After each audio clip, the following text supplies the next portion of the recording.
Question number 6 and mark this question as super important. Very important question for exams. In figure 6.44, the side QR of triangle PQR is produced to point S. ये देखिए पहले figure समझ लीजिए सब. PQR triangle की एक side extend कर दी किस पॉइंट तक? If the bisectors of angle PQR and TRS meet at E, कहते PQR का एक बाइसेक्टर बनाया मतलब angle 1 is equal to angle 2 and angle TRS का बाइसेक्टर बनाया मतलब angle 3 is equal to angle 4. ये कहाँ जाके मीट आउट हुए? E पॉइंट पे. तो अभी तक मेरे पास गिवन में अगर देखा जाए क्वेश्चन नंबर 6 गिवन में क्या निकल के आया है? Angle 1 equals to angle 2 and angle 3 is equal to angle 4. फिर वो कहते हैं to prove angle QPR is half of angle QPR. QTR कौन सा देखिए? QTR ये एंगल, इस एंगल की बात करते हैं तो इसको मैं T भी बोल सकता हूँ क्योंकि T पे और पे angle is equal to half of angle QPR. तो QPR पे ये तो मैं सीधा लिखूं angle T is equal to half of, जहां पे एंगल्स लेने की जरूरत नहीं क्योंकि उन पे कोई और एंगल बन ही नहीं रहा. अंडरस्टूड और नॉट? ठीक है ना. जनरली क्या होता है जैसे इस पॉइंट पे 1 2 3 एंगल बन रहे हैं तो मुझे नेमिंग करनी मैंडेटरी हो जाती है. यहाँ पे 2 एंगल बन रहे हैं, नेमिंग करनी मैंडेटरी है. हाँ जी, प्रूफ करना है, मैंने कुछ नहीं लिया, मुझे कहा गया ये प्रूफ कर. अंडरस्टूड? आ जाइए. अब आते हैं प्रूफ पे. ध्यान से समझना इस क्वेश्चन. सबसे पहले क्या मैं लिख सकता हूं angle TRS is equal to angle P plus angle PQR. ये वाला angle is equal to this angle plus this angle. क्यों? नहीं पता. Exterior angle of a triangle is equal to sum of interior opposite angles. तो यहाँ पे reason आया exterior angle of a triangle is equal to sum of interior opposite. क्या आप सब लोग सहमत है इस बात से? बोलिए. आगे TRS को ट्वाइस ऑफ एंगल 3 बोल दूं. क्यों?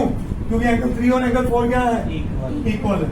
Plus angle P sorry is equal to angle P plus PQR को ट्वाइस ऑफ एंगल 2 बोल दूं. कोई इसमें डाउट? बोलिए. I hope this is clear. मुझे ये समझ नहीं आया सम ऑफ इंटीरियर. आपको ये प्रॉपर्टी नहीं पता? कोई भी एक ट्राइंगल में जो एक्सटीरियर एंगल होता है वो इन दोनों की सम के बराबर होता है.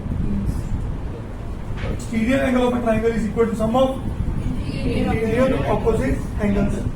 ठीक है. तो आप पुरानी क्लासेस में पढ़ के आए हैं बेटा. आगे बढ़ते हैं. ये पॉइंट क्लियर? कोई इसमें डाउट? कोई डाउट नहीं. हमें लेते लेते इसको एंगल 5 का नाम लेंगे. इसका नाम लेंगे. मैंने इसको यहीं पे छोड़ा हुआ है और जब भी आप फाइनल निचोड़ ना निकाल पाओ क्वेश्चन में क्या चीज चाहिए तो आदत डाल लो मैं ज्योमेट्री में 3-4 लाइनें छोड़ के आगे लिख दूं क्योंकि वो 3-4 लाइनों में मुझे दिखेगा कि मुझे आगे किसके साथ कनेक्शन बनाना. अब जैसे मैं यहां पे ले रहा हूं in triangle PQR, in triangle PQR angle P plus angle Q का पूरा नाम क्या है? PQR प्लस एंगल R को मैं क्या कह रहा हूं? एंगल 5 इज इक्वल टू कौन सी property? Angle sum property of. इसमें कोई डाउट? अब एंगल P को एंगल P ही रहने दो.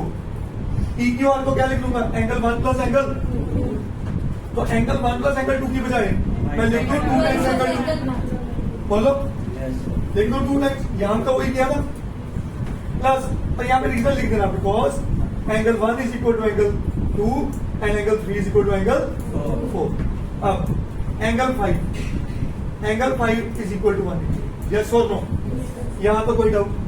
मैं फिर इसके बाद 2 लाइनें छोड़ क्योंकि मुझे अभी भी नहीं समझ आ रही मैं किसको यूज करूं. अगली कंडीशन मेरे को दिशिका बताएगी बेटा angle 5 plus angle 3 plus angle 4 इसके बराबर है. क्यों?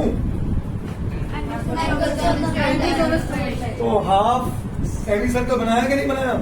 तो एंगल्स ऑन अ अच्छा सुख, ये तो यार मेरे को वो लग रहा है लीनियर पेयर।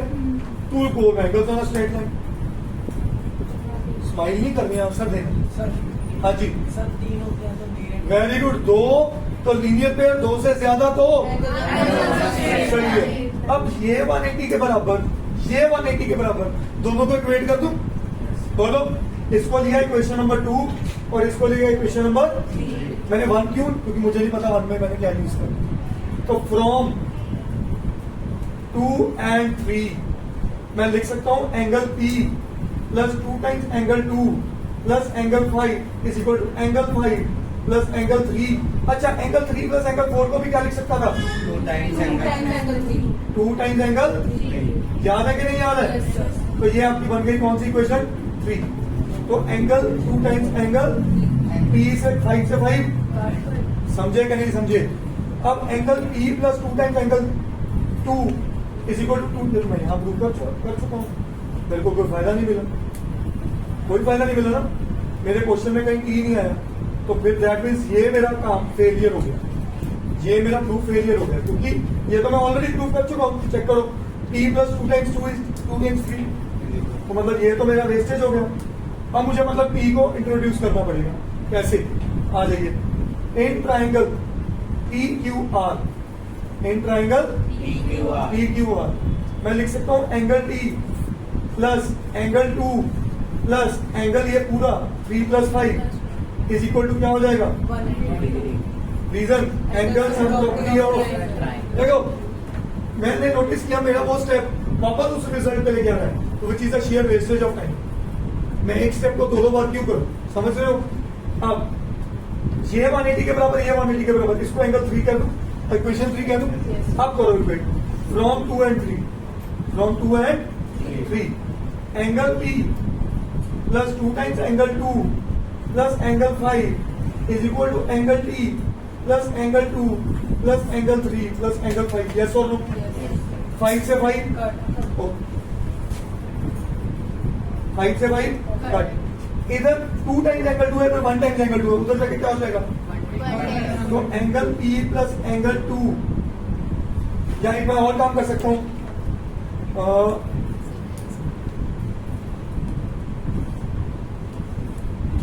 मुझे क्वेश्चन में रिलेशन में होना P और T में, तो P और T दोनों रखने पड़ेंगे, P और T दोनों रखने पड़ेंगे। यहां से आ रहा है दिस, वो तो मैंने यूज कर लिया, तो मैं लिखूं angle P plus angle 2 is equal to angle 3। Yes और नो? क्या समझे आप मेरी बात? Angle 3 plus angle T।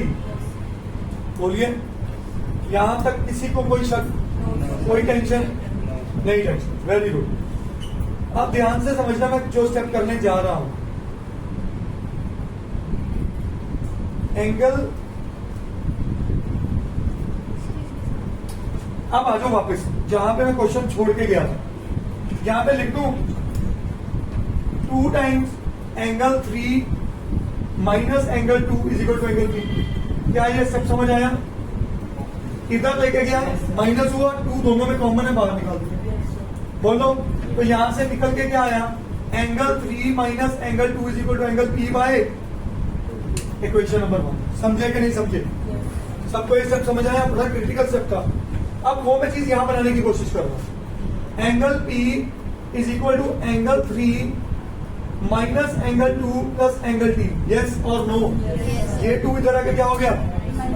तो angle P is equal to what is angle 3 minus angle 2? Angle P over 2। Angle P over plus angle. अब ये इधर प्लस हो रहा, उधर आके क्या होगा? बोलिए, तो एंगल डिवाइड नहीं बच्चा, ये पूरे की पूरी टर्म इधर क्या हो रही है? प्लस, उधर जाके क्या होगी? Angle P minus angle P by 2 is equal to angle. यहाँ पे एलसीएम लू, एलसीएम लिया तो क्या आया? 2 times angle P minus angle P upon 2 is equal to angle P। 2P minus P क्या होगा? Single P। तो angle P upon 2 is equal to angle. यही प्रूफ करना, तो चेक करो। अब मैं क्वेश्चन सारा रिपीट कर रहा हूं, मैं सारा क्वेश्चन रिपीट कर रहा हूं, ध्यान से सुनना। मेरा ये क्वेश्चन हैवी क्यों था? क्यों मैंने पहले कह दिया it is a most important question, and why this was a teachers choice ये टीचर्स की चॉइस क्यों रहता है? क्योंकि इसमें एक ही टाइम में तीन काम हमें देखने हैं। पहला काम, रिदम, ध्यान दो इधर। मैंने पहले रिलेशन में PRS से क्या लगाया, क्या यूज किया?